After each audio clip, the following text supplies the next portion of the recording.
Hey there, bootstrappers. This is Ryan Nickel, and welcome to Bootstrap REI. This is another training. This is part 2 of how to build a cash flowing empire using seller financing techniques. And what I'm going to share with you is I'm going to share with you several examples to give you an idea of how to structure a deal. And also when you're looking at deals and you're doing your deal analysis, that you can see what exactly I look for to know whether or not you have a deal in your hands or whether or not you need to pass. Let's go ahead and get rid of that guy.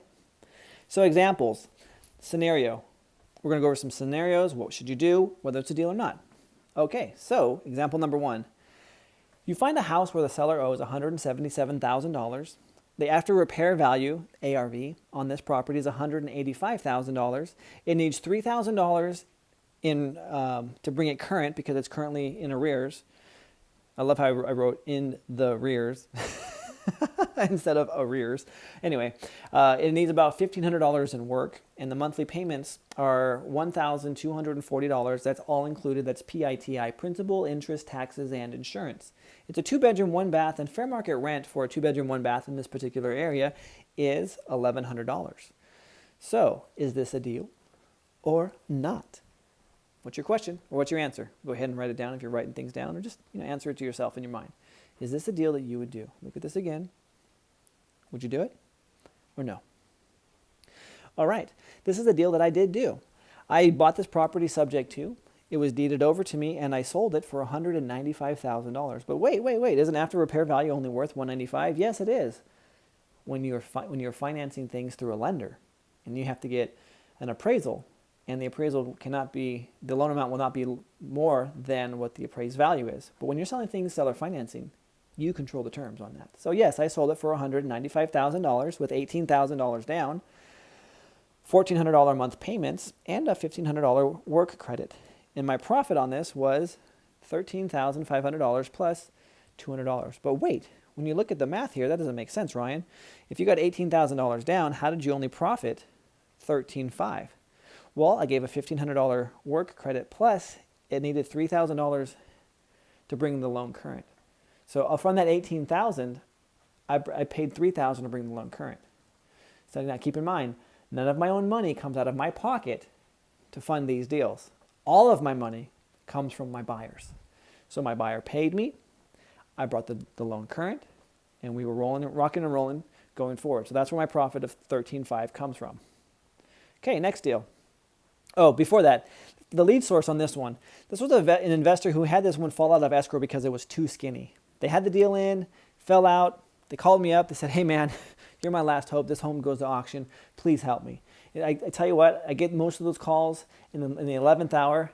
And I'm not the first one that they call, but I'm the last one that they do call because I'm able to get this stuff done. I'm able to get this stuff done in a way that is proficient and quick. And it also, I'm able to make sure that everyone is happy in the process. So again, I'm not the first one they call, but I'm the last one because I get stuff done. Okay, example number 2. This house was free and clear. ARV was $185,000. It needed about $40,000 in repairs. It was a 4-bedroom, 3-bath. I offered him $65,000 cash, which probably was about $15,000 above what I should have offered for this property. This house was a piece of crap. It was very close to being considered a teardown. He countered back with $135,000, all cash. When he did that, I thought, this guy is crazy. He's out of state, does not know the repair condition of his home, and he bought it several years ago for pennies on the dollar. So for him, he was not willing to work on our terms. So question here, is this a deal or no deal? Knowing the amount of repairs that are needed, the cash that he wants, as far as his counter, what would you do? Would it be a deal or not? Well, I actually bought the house for $125,000 from him with $2,000 down and $750 a month. I amortized it over 30 years with a 5-year balloon because he wanted his money. He wasn't willing to go longer than 5 years.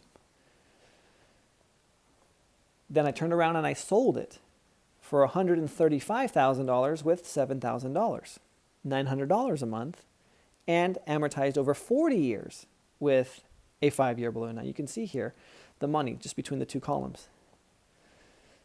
So I profited $5,000 plus $150 a month. Where's that money go? Well, the buyer gives me the $7,000. $2,000 of it goes to Mr. Seller. The other $5,000 goes right there to Hip Pocket National Bank. And then every single month, I collect $900. I pay the seller $750. I keep $150. And we're going on down this until 5 years happens. But wait, what about in 5 years? Well, the balance to the original seller will be, at this time after it's amortized, again, it's amortized over 30 years, will be $114,614.16. My balance owed to me from the person who I sold it to, who amortized it over 40 years, will be $125,000, $378.80. Or in other words, an additional profit of $10,764.64. Now, I just made myself another $10,000 by being the bank and leveraging the financing on this. This is exactly what banks do every single day.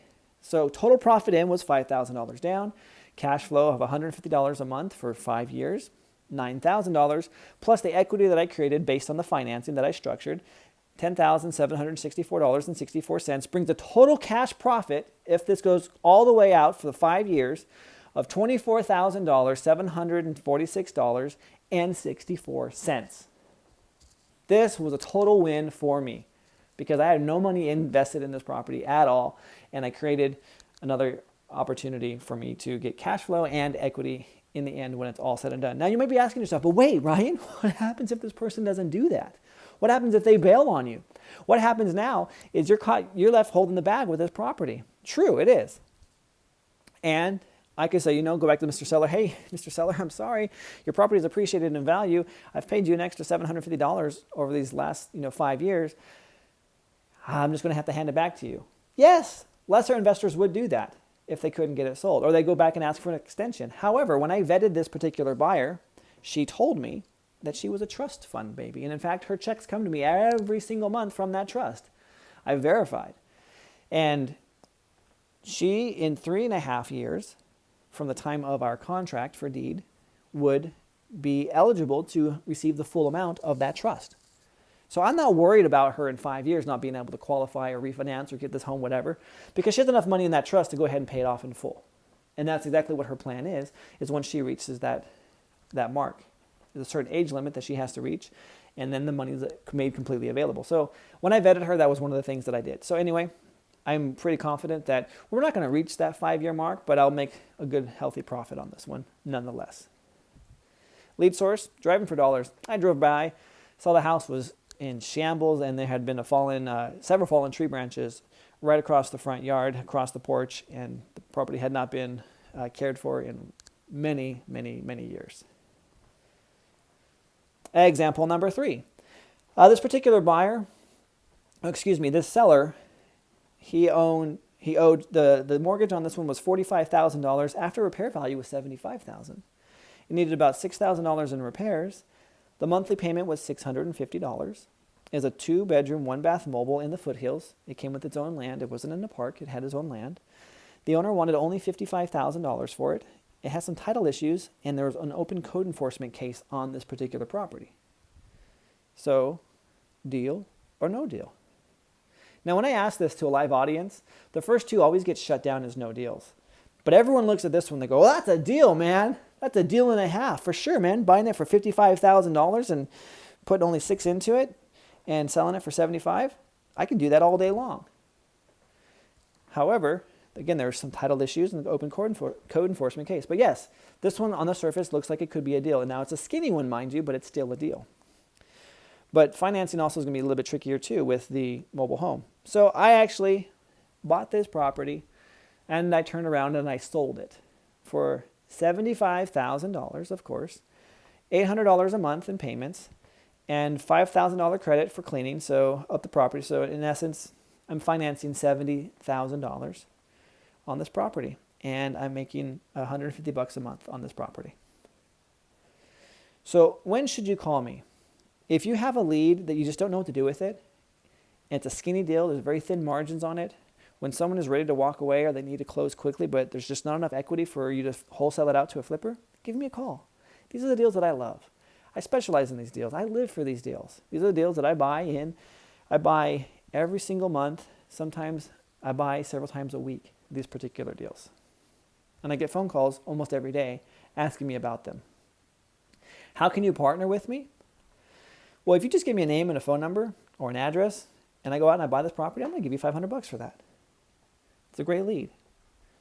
If it's a warm handoff where I buy the house, where you already have a relationship, you've told them about, hey, what I can do to help them solve their situation or their problem, I'll split with you 25%, whatever I collect on the down payment. My down payments are anywhere between $5,000 to $10,000 sometimes. In some cases, I've actually, on my larger properties, I've received upwards of $65,000 on a down payment. And yes, I will split that with you 25%. I'm not going to put a cap on that.